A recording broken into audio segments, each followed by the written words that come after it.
This man's father injected him with HIV when he was a baby, and he's still fighting for justice.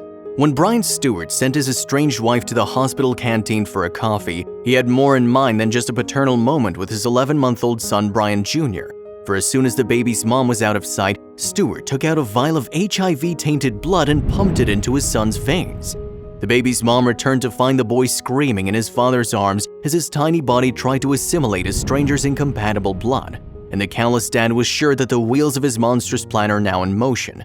The son he didn't want and certainly did not want to pay child support for would not survive. But amazingly, despite developing AIDS and being given little chance of survival by doctors, Brian Jr. did miraculously beat the odds, growing up into the strapping 25-year-old he is today. Meanwhile, his father is currently serving a life sentence after a judge told him to burn in hell. Brian Jr. has since shaken off all the threads of his evil dad, changing his name to Brian Jackson. But despite so far beating AIDS and 3 other diseases that were cruelly given to him in that single injection, he's been left with 70% hearing loss and a resultant mild speech impediment. Recently, he delivered a witness statement to Missouri's Department of Corrections with the intention of keeping his dad behind bars for life. Also, if you have not done so already, please subscribe to our channel and click that notification bell to get inspired by these real-life stories every day. Now, back to the story. Jackson's parents met when both were training to be medics in Missouri. They started living together, and by the summer of 1991, his mother discovered that she was pregnant with Jackson. In October 2016, Jackson would tell the BBC, "When I was first born, my father was really excited, but everything changed when he went away for Operation Desert Storm. He came back from Saudi Arabia with a completely different attitude towards me." Stewart returned convinced that the boy was not his and demanded paternity tests.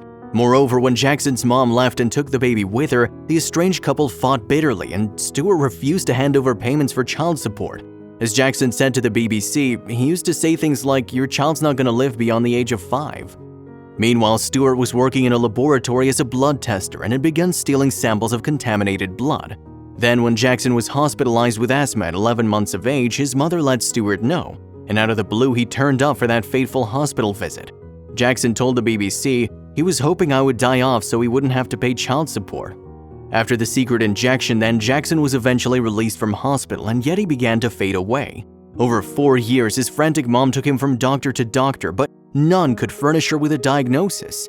And it was only after he had been tested for an exhaustive list of diseases that his pediatrician called for an HIV test.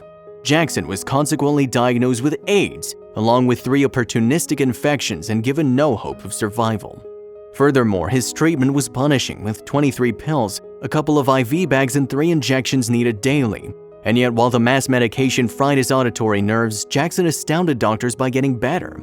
School, on the other hand, was a nightmare as frightened classmates shunned him. He even contemplated suicide. As Jackson told Fox 2, "There's been several times in my life that I wanted to take my life because I felt misunderstood, I felt alone, and I felt like I didn't belong."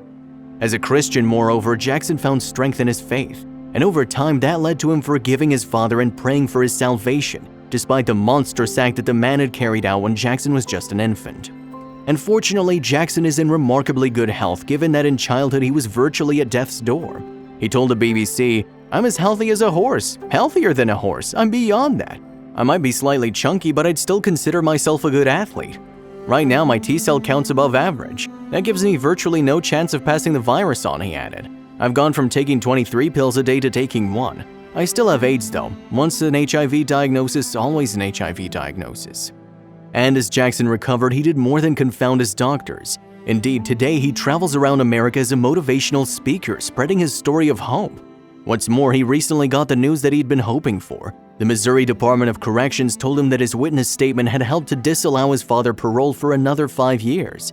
Jackson explained, "He didn't just try to kill me, he changed my life forever. He was responsible for the bullying. He was responsible for all the years in the hospital," he continued.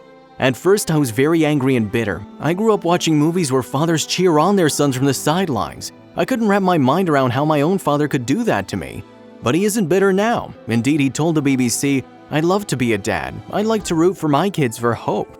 I want to give them a vision that the world is a peaceful place and I'm always going to be there to protect them. Through bad things, great things are possible." Jackson even joked, "I think I'd be a cool dad, but Well, the guy who thinks he's the cool dad is really the most embarrassing. I have a little bit of fear of that. I don't want my kids to think I'm an embarrassing dad. And despite him being HIV positive, fathering children should not be a problem for Jackson. A technique known as sperm washing can ensure that he could become a father without transmitting the infection to a partner or his offspring. But finding a partner is not so easy. Jackson has revealed that various blossoming relationships have each been ended after the parents of his intended stepped in because of fear of his disease. And so while he may have so far surmounted the killer virus that his father deliberately gave to him, he still has to overcome the attitudes of a frightened world. However, given that Jackson's motto is make a choice, victim or victory, it's clear that he won't rest until he does. If you liked the video, please give it a thumbs up and consider sharing it with someone who may find it interesting. Thanks for watching, and I'll see you in the next video.